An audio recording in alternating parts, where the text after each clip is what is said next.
Hey there, Bill Widmer here with Sumo.com, and this is a complete step-by-step Shopify tutorial for beginners.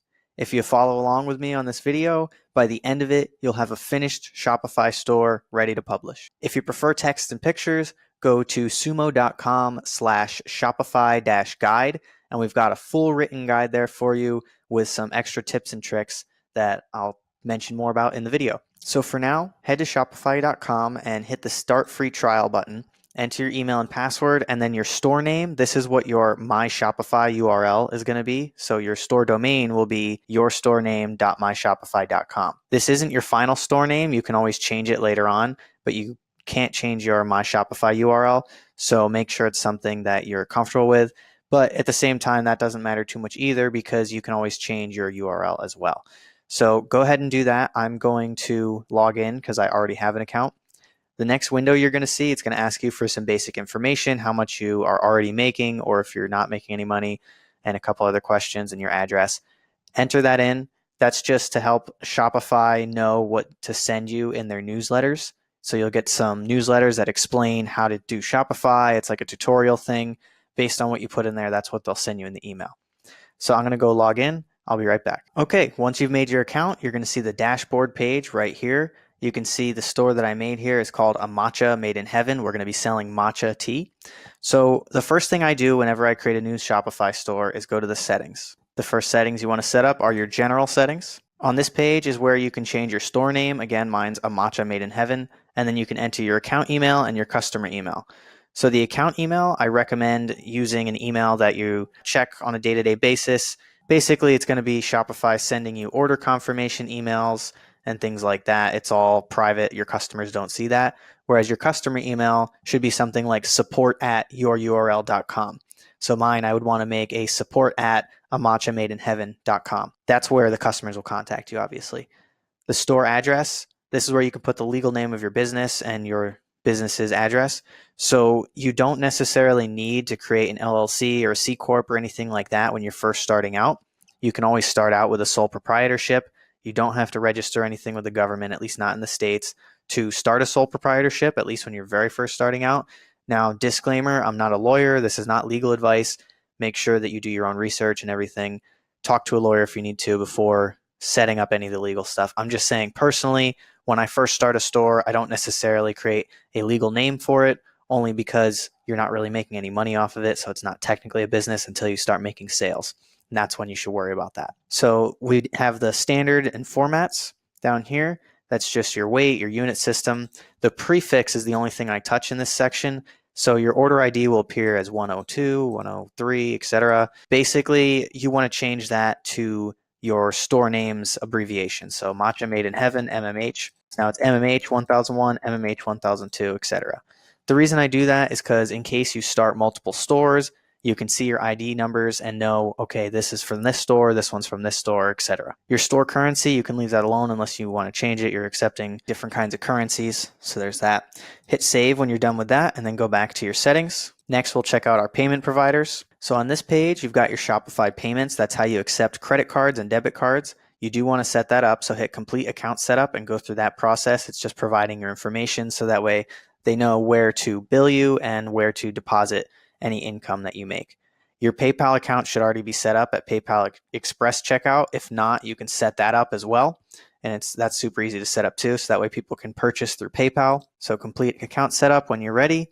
Go through this. Again, you're probably going to be an individual or sole proprietorship. The EIN number, which is basically if you have employees, that's how you tax your employees and a couple other things. So you probably won't need that, at least not to start. And then your business address. Your personal details go down here. And then the product description, product details, I like to just put retailer of, and then whatever products you're selling. So in this case, retailer of teas or retailer of health goods or something like that. It doesn't matter that much. It's just good to fill in. Then down here under customer billing statement, we have the statement descriptor, which basically is the text that shows up on the customer's billing statements.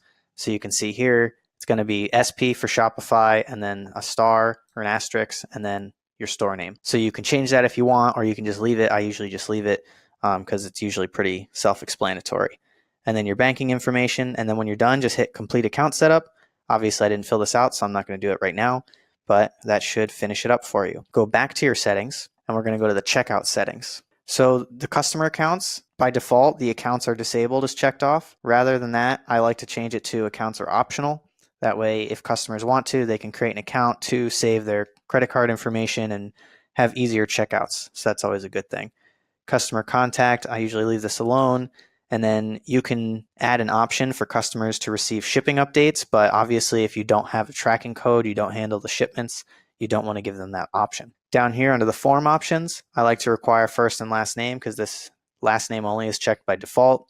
Company name, you can change that to optional or required if you have any B2B transactions, business to business. So let's say you're selling office supplies or something and another business is going to be buying from you rather than just an individual. You can give them the option of providing their company name so that way they can write it off on their taxes at the end of the year. Address line 2, self-explanatory. So the next thing I changed down here under additional scripts for order processing, this is where you put any Google Analytics tracking code or Facebook Pixel conversion tracking code. And I talk more about that on the text version of this guide at sumo.com/Shopify-guide if you want more information on that. Under email marketing, I do like to check off pre-select the sign-in option. That makes things a lot easier to accumulate emails. So that way, when someone buys something, they automatically get signed up for your email list unless they uncheck the email marketing option. So that's an easy way to get more emails, and then obviously your language, and then just hit save and then go back to your settings. So next we're going to go into our shipping settings. This will show you your shipping from address and then your shipping zones. So you've got domestic shipping, which is in my case the United States, and then this is all weight based. So from 0 to 0.99 pounds, standard shipping is free. From 0 to 0.99 pounds, expedited shipping is $6.90. And then above a pound up to 5 pounds, it's $4.90, etc. You get the idea. So if you want to do weight-based shipping, you can just leave that alone or customize it to whatever you want. To edit that, just hit the edit button here. You can name it whatever you want. I usually just leave it as domestic. And then you can edit the countries or the states that you actually deliver to for this particular shipping option. And then I like to do free shipping in an order range. So you add rate, and then you can name your shipping whatever you want, standard, expedited, free, etc. And then you can do it based on a minimum order price. So if they order, say, $50, then they can get free shipping. So that way you increase your average order value because say someone buys something from your store, they're spending $40, but you have free shipping at $50. That gives them an incentive to spend an extra $10+ to get that free shipping from you. So I do recommend doing that. Or you can just do free shipping on all orders, or you can do it based on weight, which you have to set up in the actual product. Once you enter a new product, you can enter the weight of that product, and that's how Shopify will calculate it. Or you can do it based on pre-calculated rates. So you can actually set up your Shopify store with a USPS account, and they will calculate the shipping rates for you. So that way the customer pays exactly what it would cost you for the shipping. So whatever you decide to do with that, I do recommend playing with the numbers, testing out different things to seeing what works for you.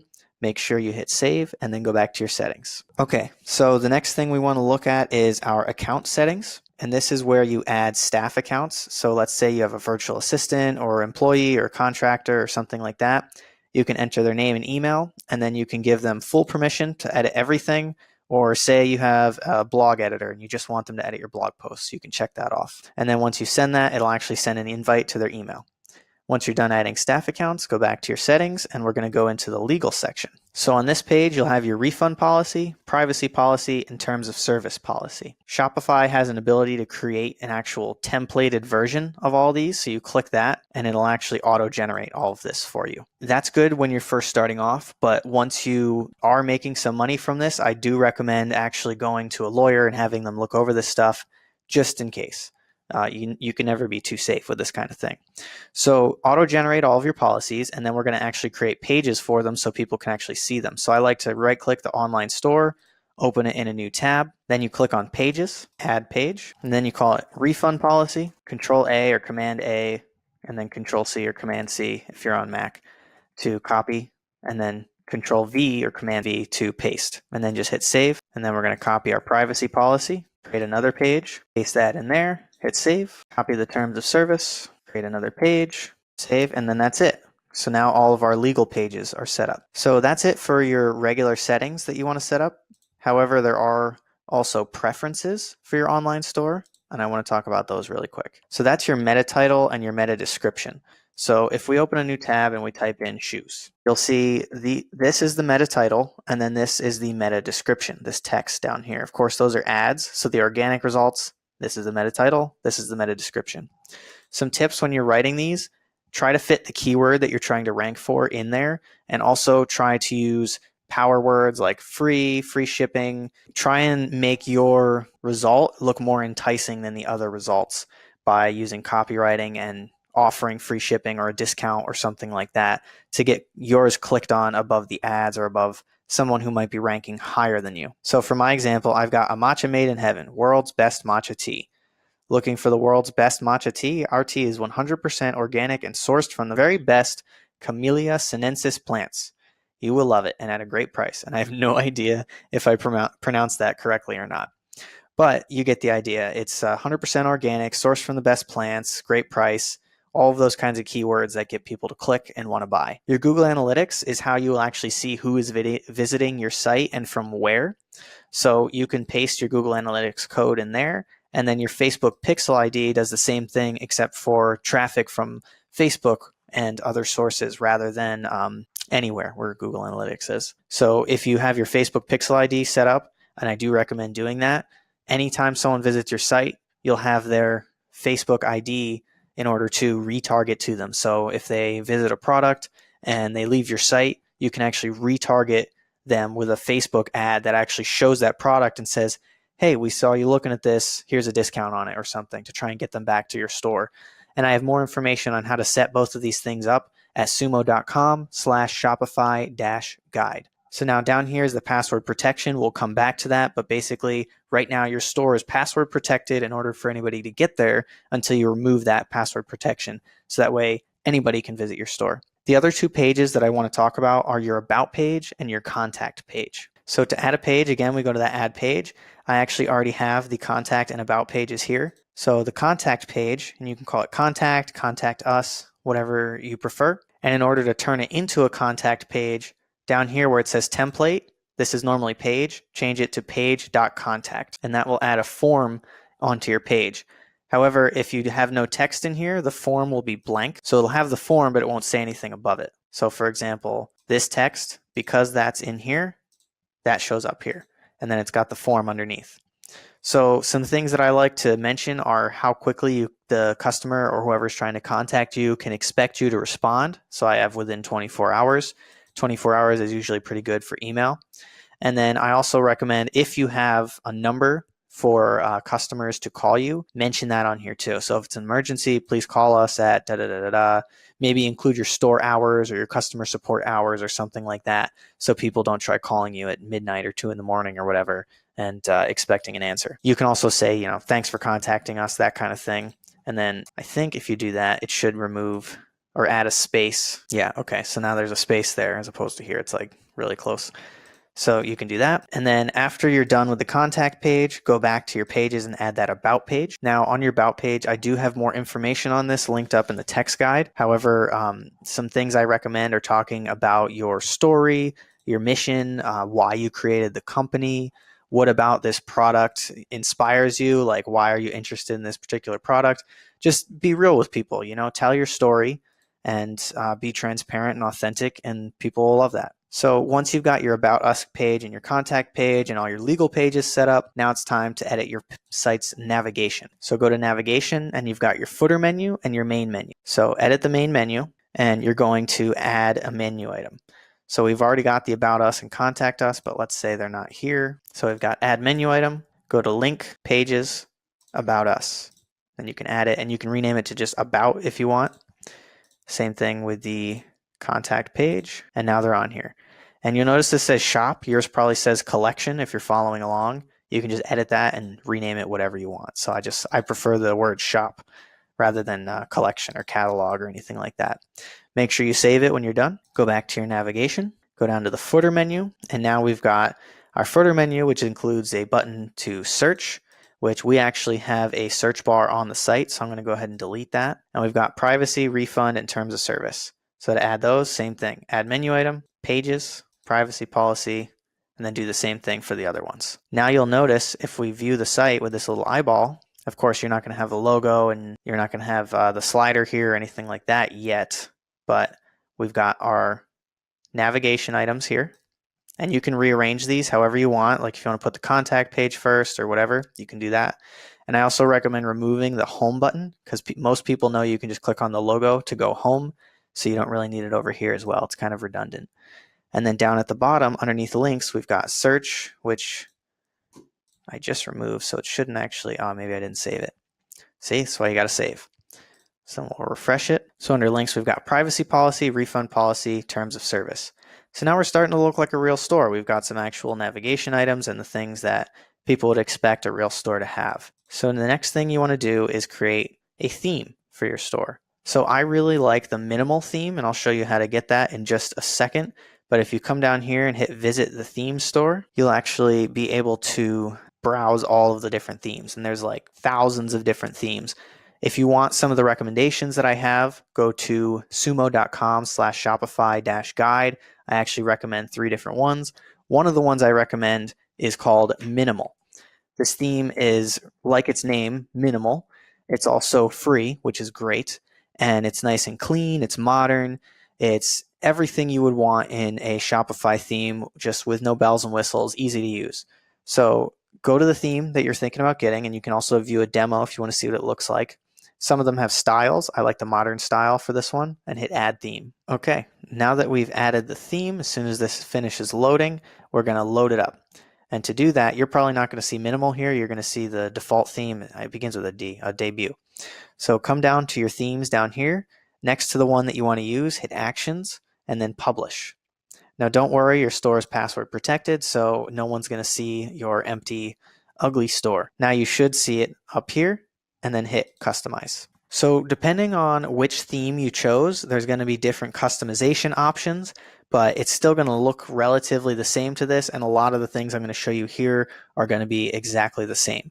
So let me get started and show you how I might edit this theme. Okay, so the first thing you do is go to header and upload your logo. Now you can show your search bar or not show your search bar. I do recommend leaving that turned on if you have the option. But if you don't have a logo, go to hatchful.shopify.com, and I'll leave a link to that in the description below. And you can actually create a logo completely for free. So just hit get started. It'll ask you to pick an industry. I'm just going to randomly choose some. A visual style. This is how it determines the look and feel of your logo. Pick 3, hit next. Your business name is obviously your business name, and then a slogan you can include if you want, but it's optional, and it'll actually include that within the logo. Hit next. I like to choose just online store, website, and social media because the rest of this is more for a physical business. Hit next. And then we can choose from any of the logos here. I already have one created. I actually use this one, and I changed out the icon, the color, and the font. So you can change almost everything. The only thing you can't change is the way the background kind of looks. You can change it a little bit, but not a lot. So don't worry about the icon or the colors or anything like that. Go based on the overall look. So say, okay, I like this box with an icon here and the text in the middle. Pick that then. You can change the icon, you can change the font. None of the rest you can change though, so keep that in mind. So I already did this, go through, it's totally free, and then they'll send the download to your email. So I have this logo here, and I've already edited it. You'll notice it might, like in this case, it's centered and it's way too small. So for the width, I can change that. I've actually found 140 to be good for this particular logo. Now, if you don't like it centered like that, you can also come down here and left align it and then uncheck center main menu. And then I kind of like this better, I think. Yeah, we'll go with that. So another thing you can do, if you notice that the logo is pushing the top and this slider down and up, there's too much space around it, you can actually edit it either with Paint or if you prefer a free editing software called GIMP, G-I-M-P, and you can just slim it down so that way it's smaller. So once you've got your logo and it looks the right size, the right color, and all that kind of stuff, go down and you can show the announcement bar if you want, which is just this here. I like to make it say something like, say you're doing that free shipping on orders over $50. You can advertise that there, and then you can actually add a link. So say you want that to go to your product page. You can show all your products right from there, and then they click on it and it'll take them to your product page, or you can leave it blank. Once you're done with that, go back. Now we're going to edit the slideshow here, and this particular slideshow, I'm using a tool called GreenShot, which actually lets me take screenshots of sections, but I'm using it right now to see. So the average slider is 972 by 370 pixels. So keep that in mind and come over to canva.com. This is a free tool you can use to design images. So we said 972 by 3 something or other. I forget what it was now, but I already made one down here. So it was 970 by 350. So I actually cut off the 2. And if we go back, I'll show you how to do that. So in the top right, custom dimensions, 970 by 350, I think it was. So then you'll have an untitled design. You can click up here to change the name of it. I do recommend using keywords. Don't keyword stuff, but just say like matcha tea or something like that. Don't use 10 different variants just to name the image so that way Google knows what it is. And you can pick a template from over here. What I actually did to create this one is I found an image on Unsplash. So Unsplash is a site where you can get free high-resolution photos. I just typed in matcha tea, and then I found one that I liked, which was this one here. So what I do recommend when you download an image, run it through tiny PNG. So you can actually run JPEGs and PNG images through this, and it will compress them to reduce their file size without really harming your quality of picture. And that way it loads a lot faster. So I already ran it through there and I uploaded it to this. However, you'll notice it's a little bit darker here compared to this picture. Well, it's not that easy to tell, but basically the text that I added above here, which you can go here and then hit add text or add a heading, and then change the text to whatever you want, change it to the color that you want, the size, the font. So I'm going to use Open Sans. There we go. So Open Sans, and then I changed the size to 36 here. And the background was just a little too bright, so I adjusted it. Now you'll see at the regular brightness, it's a little bit harder to see that, so I darkened it a bit, so that way it's easier to see. And then you can adjust this text to wherever you want, and try and find an image with some empty space. Like you'll see this one could even use a bit more. So if we move it over, there we go, we got a little bit of extra. And then when you're done with that and you like the way that it looks, hit the little download button up here. I do recommend the PNG for photos with text on them, just because if you do JPEG, the text looks a little grainy. Once you download it, run it through tiny PNG, and then come back to your site, go to slideshow. I like to turn off auto rotate slides. It's actually better for conversions. ConversionXL.com ran a study on that and found that people who saw automatically rotating sliders tended not to click on them or get confused by them. They're just not very good for user experience, so I don't recommend them. So just leave it on blank so it doesn't auto rotate. The slide, you can select the image. I already have it right here, so I'll just pop it right in, and boom, there you go. So now we've got our winter sale, buy one, get one matcha teas, and then they can click on that. And actually, I do recommend adding like a button here. Now there is no specific button. You could add something like this, but I'm talking about like a shop now or something like that. So to create that, we'll say square, grab one like this, change the inner color to something that'll stand out that also fits your brand's colors. So we're doing like a darker green, something to kind of match the color of matcha tea. And then the outside, we might make the same color, but just a bit darker to make it look more like a button. And then put it down here. And then we'll add some text. We'll just copy this so it's the same font. Shop now.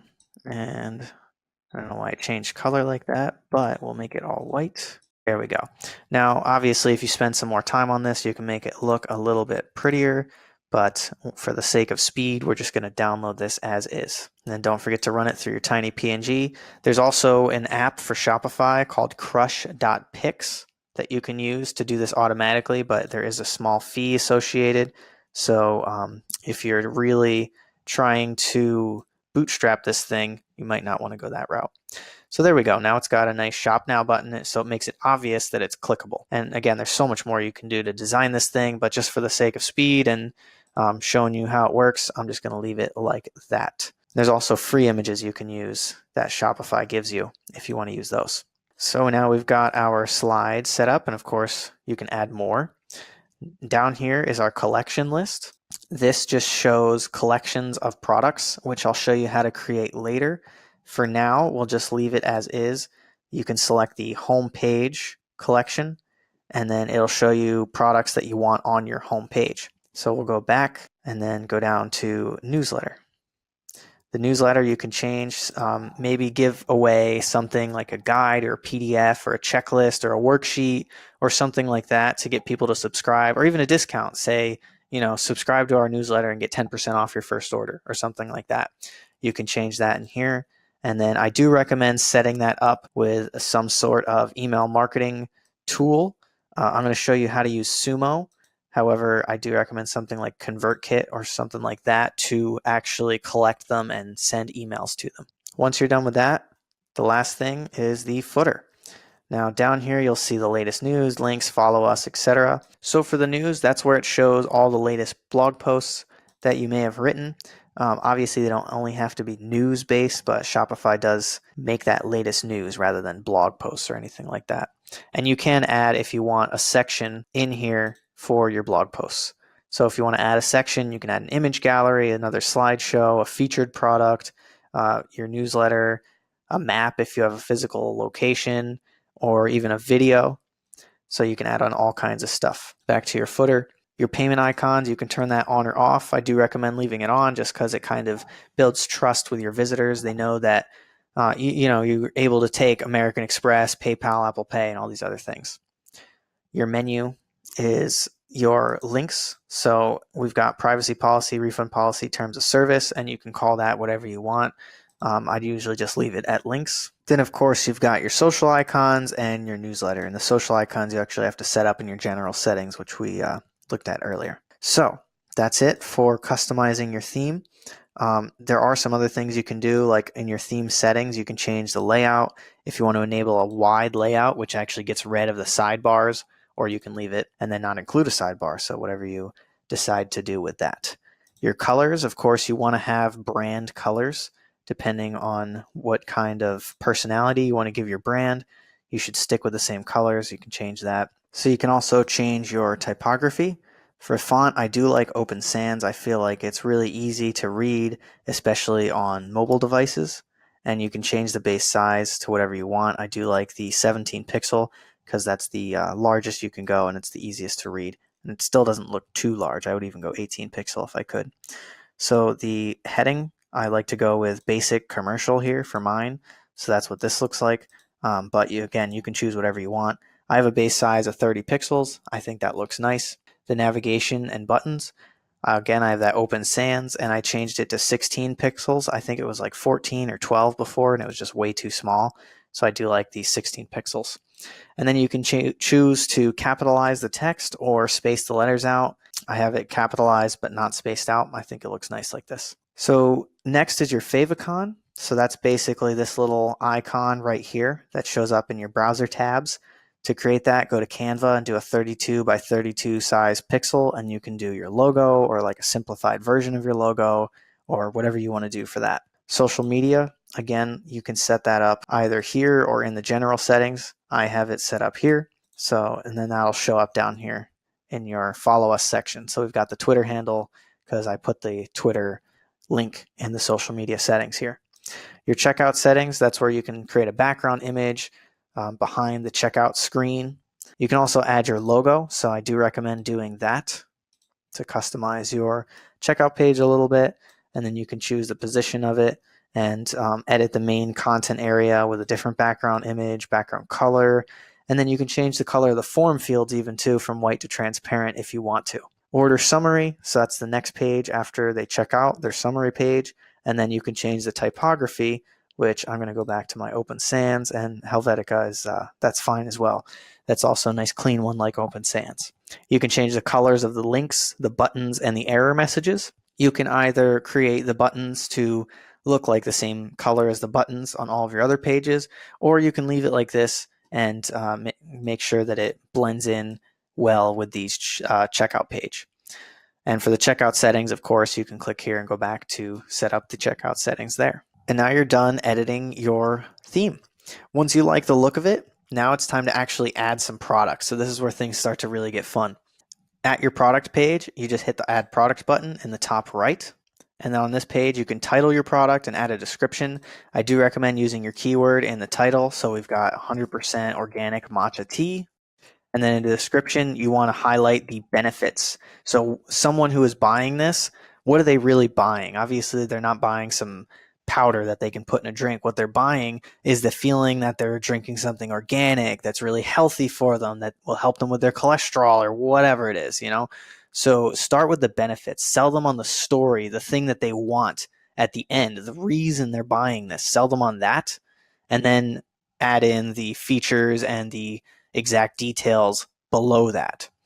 And again, this is going to go below your buy button. So you can really make this as long as you want since it's underneath and it won't push your button below the fold.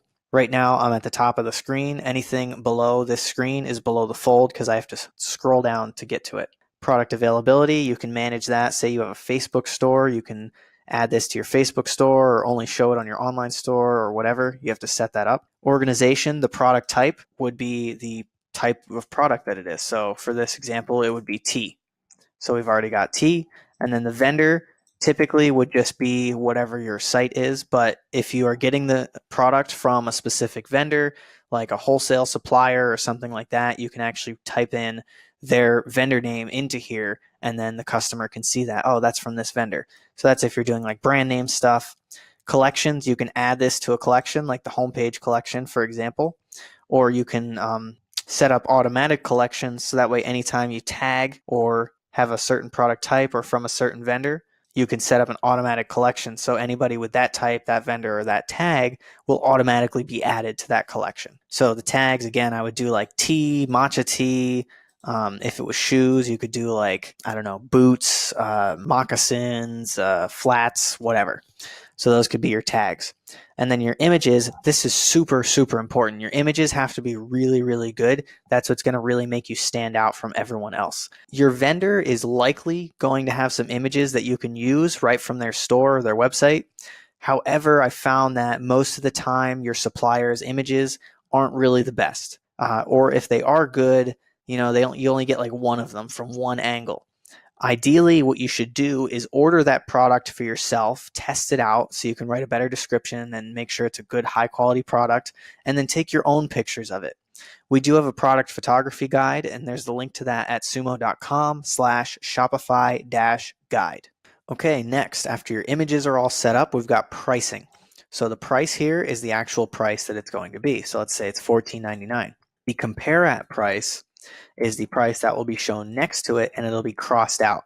So this is basically something called price anchoring. So when people see a higher price and it's crossed out and then they see a lower price, they're more likely to buy it because they think they're getting a deal, which, you know, depending on your morals, you do or don't want to have a compare at price. Maybe you are actually giving them a deal.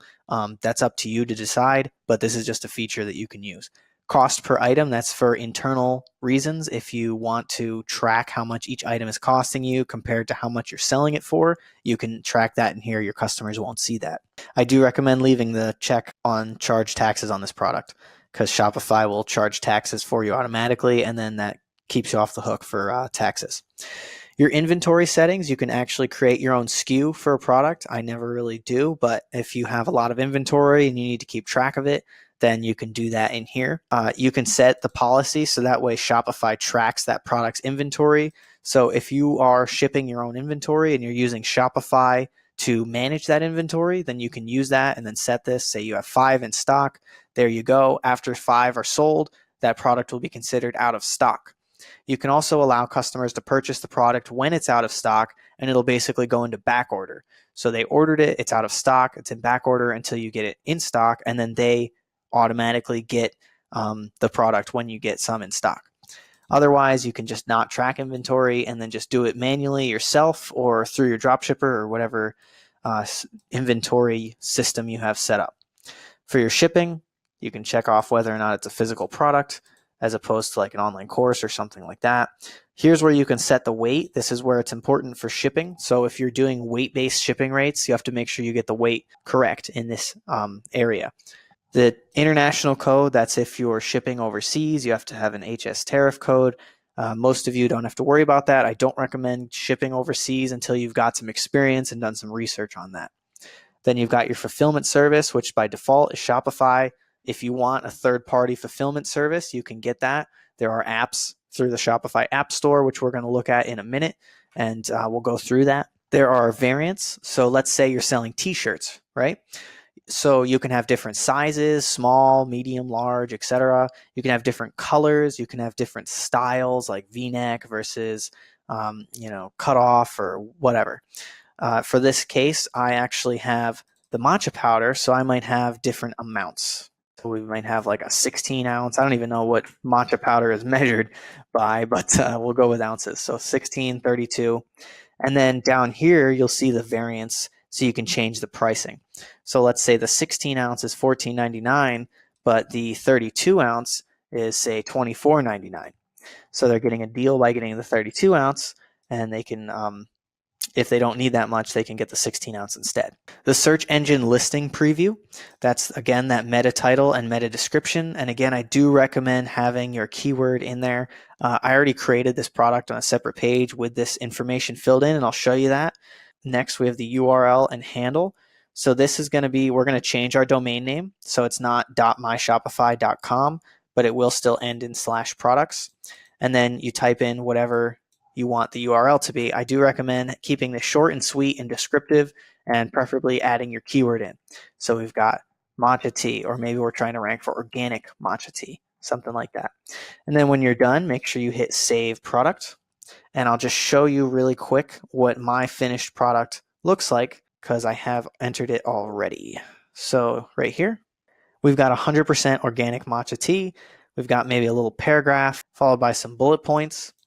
Then we've got the image here of the organic matcha tea, and we've got our variants set up, and then we've got 100% organic matcha tea BOGO sale. So that's a way to try and get them to click on my result over somebody else's, because it's buy one, get one. And then you can enter in your description, get your 100% organic matcha tea for half price when you buy one. So you can make that a little bit longer. I think the max is like 160 characters or something for the description, and then the title is 60 characters. But I do recommend keeping it short and sweet if you can. Once you're done with the products, the next thing to look at is your product collections. So you can see I already created one called tea, and I'll show you how I did that. And then this is the homepage one, which you should already have set up, and you can just set that up so that way any products in the homepage collection show up on your homepage. So create collection. So now you'll be able to name your collection. So you can name it matcha tea or shoes or a certain kind of shoes. I don't know why shoes are on my mind, but there you go. You can add a description if you want, but you don't have to. This will actually push all of the products down on the page, and you'll see a description before you see the products. You can create a collection image if you want to showcase them on your homepage. You can have like a picture of all of the products in a certain category or something like that. And then the collection type, you can do automated or manual. Manual, you have to obviously manually add products to the collection. But with automated, you can, based on conditions, automatically add products to a certain collection. So let's say we want the product tag is equal to tea, and then it automatically adds any of our products that have tea. So next, we've got the search engine listing preview again, which is the title and the description, and then the URL handle. And that's it. Now you've got your collections. So make sure you have a title and then hit save. And then the next thing we'll talk about is our discount codes. And we've already got one here. So basically you hit create discount. You can name the code whatever you want, or you can generate a code. Then the options, you can do it based on percentage, a fixed amount, free shipping. Next up, we have countries, which basically you can exclude countries, use specific countries for the coupon code or whatever you want to do. Shipping rates, basically if someone has over $50 in shipping, you can't use this coupon code. That's how that works. Minimum purchase amounts or minimum quantity of items, pretty self-explanatory. And then down here, you can set the start and end date if it's only during a specific holiday or something like that. And then make sure you hit save. Now you've got your code. Well, of course, I didn't finish entering in the details, but you should have your code if you did this. And then next, I want to show you your order page. So on your order page, this is where you manage all of your orders. Anytime you get an order, it'll show up here, and you can set the status to shipped or to delivered or to paid or whatever. This is where you manage all of your orders, is on your order page. Then we've got our analytics, which is similar to Google Analytics. It'll show you some of your traffic numbers. But the real good thing about this analytics is that it'll show you the total number of sales or online store sessions that you are actually getting. So let's say you have 10 different products. You can actually go here and see which of those products is converting the best. So I definitely recommend getting familiar with this page. Next, we've got apps. So apps are going to be super important. As you can see, I've got Crush.pix and Sumo installed already. Crush.pix is that one that image compresses, so that way it speeds up your website. So Sumo is how you add a discount pop-up to your store, so you can start collecting emails and avoid any cart abandonment, so you can get more people to buy. So to add an app, go to the App Store. And some apps that I recommend besides Sumo and Crush.pix are Yotpo, Yotpo, because they have customer reviews. And obviously, that's something your store is really going to need. Customer reviews really help your visitors to trust your store, and they increase conversion rates. So you can see that right here. To install that, just click on it and then hit Add App. And I've got a few more app recommendations over at sumo.com/Shopify-guide if you want to check that out. So once you land on this page, you can review the details that they're getting access to, and then just hit Install App. And of course, for this particular app, you have to set up your username and password and all that stuff, but I'm not going to do that right now. So that's it. Now that you've got your product set up and you've got your site looking the way you want it to, you're basically ready. You just have to select a plan. I'll show you that really quick. There's 3 different plans. There's basic, then there's Shopify, and then there's advanced. I recommend the basic plan. The main difference between the 3 of these is the credit card rates. So basically, anytime you make a sale, you are charged 2.9% plus 30 cents for this one, 2.6% and 2.4%. I did the math, and for the regular Shopify plan to be worth it, you basically have to be making $20,000 a month in sales or more to equate to that extra $50 difference. So I do recommend starting with the basic Shopify plan. You do get some other things for choosing this plan, but for the most part, start with the basic until you've learned the ropes and you're making some money and you're ready to invest in the higher plan. And that's it. You've created your store. Congratulations. This is a huge first step. Of course, you're only just starting your journey. You still have to learn about marketing and how to actually make sales, but you really should give yourself a pat on the back. Most people don't even make it this far. So congratulations. Good luck. If you have any questions, leave a comment down in the box below, and I will answer them as soon as I can.